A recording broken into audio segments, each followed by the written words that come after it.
Electric വാഹനങ്ങളെല്ലാവരും വാങ്ങുന്നത് ലാഭത്തിന് വേണ്ടിയിട്ടാണ്. ഒരു സാധാരണക്കാരനെ സംബന്ധിച്ച് പെട്രോൾ ഡീസൽ വണ്ടികൾ വാങ്ങുന്നതിനെക്കാട്ടും ലാഭകരമായിട്ട് ഇലക്ട്രിക് വാഹനങ്ങൾ കൊണ്ടു നടക്കാൻ പറ്റുമെങ്കിൽ അത് വളരെയധികം സന്തോഷകരമായിട്ടുള്ള ഒരു കാര്യമാണ്.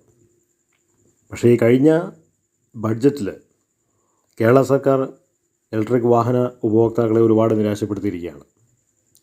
ഇലക്ട്രിക് വാഹനങ്ങൾക്ക് നികുതി കൂടി വില 15 ലക്ഷം കടന്നാൽ 8% നികുതി, 20 ലക്ഷം കടന്നാൽ 10% നികുതി, ബാറ്ററി വാടകയെങ്കിൽ 10%, സർക്കാരിന് 30 കോടി അധിക വരുമാനം.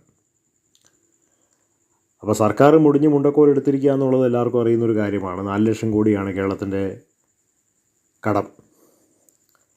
പക്ഷേ അത് ഇലക്ട്രിക് വാഹന ഉപഭോക്താക്കളുടെ മേലെ സർക്കാർ എന്തിനാണ് ഇങ്ങനെ ഒരു നികുതി ഈടാക്കുന്നത് എന്നുള്ളത് വലിയൊരു ചോദ്യചിഹ്നമാണ്.